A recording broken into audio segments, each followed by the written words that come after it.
There's a common misconception that those who seemingly feel good all the time and things go well for them all the time, they are in that space all the time, permanently, and they are immune to negative events, negative emotions, negative influences from the world. People either forget or don't really know that that's not true. Not a single person in the world is immune to that. If you do end up in the white streak of life, sometimes you can get a bit egotistical and forget that it's not going to last. But that's not to say that you have to choose to stay in the negative. The difference between those who spend most of their time in the good, in the positive state of being, and those who don't, is one is the daily practice of feeling good. People seem to think that if you come out of depression and you're on the other side of it, or stop feeling anxious and so you're on the other side of it, you just stay there. And that is not true. It is a daily practice of staying in that positive and peaceful state that keeps them there. And if you allow your arrogance to prevail, you will start forgetting to do your daily practices, to stay in that space. And sooner or later, you will end up back where you were before. Of course, some people, more than others, are more likely to be affected by depression and anxiety. But they are a very minute number of people. The rest of us just need to learn these daily practices and to figure out what they are for ourselves, because not everything will suit everyone. And from my experience, that is what helped me keep depression and anxiety at bay, is having that foundation of practices that keep me sane and always making sure to come back to them. Recently, I have gone into that down mode, black streak of life. And I remember many times when that happened before, I would become quite scared that I am now going to stay in that space, that there's no way out of it, and that sometimes even feeling like, what's the point of life? If this is all I'm going to have now, I don't choose that. And because my mind didn't see the way out, the only way out for it was to just not live. And I am happy that nowadays, because I have those foundational practices and foundational knowledge of I can always get out of this state, it doesn't scare me so much anymore. Recently, I've been quite engulfed by my fears, my faults, my inabilities to do one thing or another, and it's become so strong that it sort of turned into this paranoia, and it's been quite difficult to keep my procrastination at bay. Part of the reason why this video is only coming out 3 or 4 weeks since my last one. And the only way I now know, if you are in that a really critical state where you feel really like you don't know what to do anymore, there's one idea that I've learned that has really helped me in that. And that is to just do things without thought, to be ahead of your thoughts. Because at this time, it feels like my thoughts are much stronger than I am. And so to battle that or to confront that, I just have to be ahead of them. I just have to accomplish things, do things before the thoughts even get to me.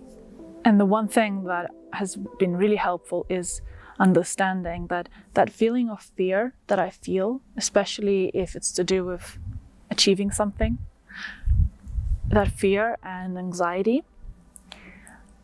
See, we tend to call many different things anxiety. We sort of stopped separating different notions and different things that are happening within us as separate entities. We just call everything anxiety nowadays, but that isn't actually correct. What we call anxiety can be fear, it can be excitement, it can be genuine anxiety feeling, it can be nervousness, it can be stress, it can be restlessness, it can also be expansion, and it can be coming out of your comfort zone for growth. It can be so many different things, but inside, because we stopped differentiating between these tiny differences, we stopped noticing these tiny differences, and so we just call everything anxiety. So it is really quite important to unlearn that habit and really identify, what is it that I feel? Is it definitely a negative thing, or is it a positive thing? Because they do feel very similar. And so what I've learned is that when I am about to do something that I haven't done before, or something that I haven't done for a while, basically anything that makes you feel that anxiety, I started making myself think of it as expansion. What I feel right now is me growing, is me expanding. And instead of hiding from that and not making that step, not doing that action, I do it anyway. And I make space for that anxiety or that expansion. What do I mean by that? I mean, sometimes it is simply sitting down and feeling that anxiety and saying to yourself and to that anxiety, I know you're there, but I'm going to do it anyway. And what that does, at least for me, what that does is it brings that anxiety to ground level in terms of how I perceive it. Because when it engulfs me, it feels like it's bigger than me. It feels like I can't do anything about it. Whereas when I allow it to just be, and I accept it, and I look at it, I acknowledge it, it becomes more of an entity that I can deal with, and so it doesn't scare me so much anymore. For those of you who have maybe periods or on a daily basis, if you have that crippling fear that you can't deal with, start looking at it from a different perspective. Stop calling it anxiety and fear and this thing that is so big and I can't deal with it, and start calling it expansion, growth, excitement, and just see what happens. And I know in that moment it really feels so overwhelming that you just, sometimes you start crying. It's too much. So it is just that practice of, again, decatastrophizing it and putting it in front of you and seeing it for what it is. It is just a feeling. It is not truth. It is not necessarily real, whatever it is that is picturing in your mind, right? It is a feeling, and we do need to validate it. We need to say, okay, I feel you. You're there for a reason. I may not know what the reason is, but just treat it as expansion, and it will really help you to get over that fear.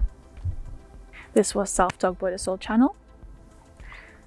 My name is Maria, and I hope you enjoyed this video. I hope it really helped you. It is simple things that perhaps you already knew, but you forgot about, and I am just here to remind you of the simple truths. I just really hope that you will find that courage and bravery within yourself to not let your feelings stop you from living the best life.